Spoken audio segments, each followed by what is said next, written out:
ముంబై అలాగే బెంగళూరు జట్ల మధ్య వాంఖేడే స్టేడియంలో జరిగిన మ్యాచ్లో ఖచ్చితంగా ముంబై జట్టు గెలుస్తుంది అనుకున్నారు. కానీ మొదటగా టాస్ ఓడిపోయి బ్యాటింగ్ కు దిగిన బెంగళూరు జట్టు ఆరంభం నుంచి దూకుడుగా ఆడడం ప్రారంభించింది.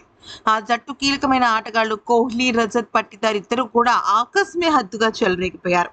దాంతో ఇక ముంబైకి భారీ స్కోర్ లక్ష్యంగా రాగా, ఇక బౌలర్లు అయితే ఇరక్కుమ్ముడు కుమ్మేశారు. ముఖ్యంగా కృణాల్ పాండ్యా అయితే 4 కీలకమైన వికెట్లు తీసి తన తమ్ముడిది జట్టుకు ఊహించని షాకిచ్చాడు. ఇక మ్యాచ్ అనంతరం గెలిచిన ఆనందంలో ఉన్న రజత్ పటిదార్ షాకింగ్ విషయాలు ఇది చెప్పాడు. అసలు ఇంతకీ రజత్ పటిదార్ ఏమన్నాడంటే, ఈ రోజు మ్యాచ్ నిజంగా ఎంత అద్భుతంగా జరిగిందో మాటల్లో చెప్పలేను.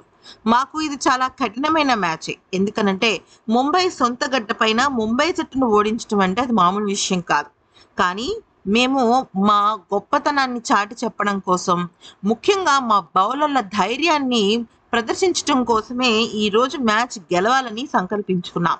అయితే ఈ అవార్డు నాకు కాదు. మ్యాన్ ఆఫ్ ది మ్యాచ్ అవార్డును నేను సాధించుకున్నప్పటికీ, మీరు ఇవ్వాల్సింది మాత్రం ఖచ్చితంగా బౌలింగ్ యూనిట్ మొత్తానికి. ఎందుకనంటే ఇది అద్భుతమైన బ్యాటింగ్ వికెట్. ఈ వికెట్‌లో ఎంత గొప్పగా పరుగులైనా, ఎంత మంచి ఆటగాడైనా రాబట్టొచ్చు. బెంగుళూరు జట్టులో ఎంత గొప్ప బ్యాట్స్‌మెన్స్ ఉన్నారో, ముంబై జట్టులో కూడా అంతకన్నా గొప్ప బ్యాట్స్‌మెన్స్ ఉన్నారు. మా బౌలర్లు కనుక ఈరోజు వాళ్ళ ప్రతిభను చూపించకపోయి ఉంటే మాత్రం మ్యాచ్ ఇంకొకలాగా మలుపు తిరిగి ఉండేది. అయితే ఇది ఇన్‌క్రెడిబుల్. అసలు నేను మాటల్లో చెప్పలేను. ఇక కృణాల్ పాండ్యా గురించి చెప్పాలి, తను ఆడిన లాస్ట్ ఓవర్ గురించి చెప్పాలి అంటే నాకు మాటలు రావటం లేదు.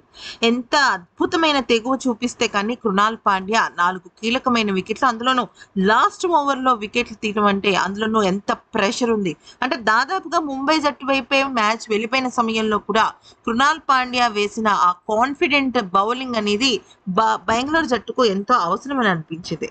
అయితే ఇక ముఖ్యంగా చెప్పాలి అంటే తిలక్ వర్మ, హార్దిక్ పాండ్యాలు ఇద్దరు కూడా అత్యద్భుతమైన భాగస్వామ్యాలు చేస్తున్నప్పుడు కృణాల్ పాండ్యా ఎక్కడా కూడా అస్సలు తన ధైర్యాన్ని కానీ, తన ఓపికను కానీ వదులుకోలేదు. ఖచ్చితంగా బెంగుళూరు జట్టే మ్యాచ్ గెలుస్తుందని నా దగ్గరికి వచ్చి చెప్పడం జరిగింది.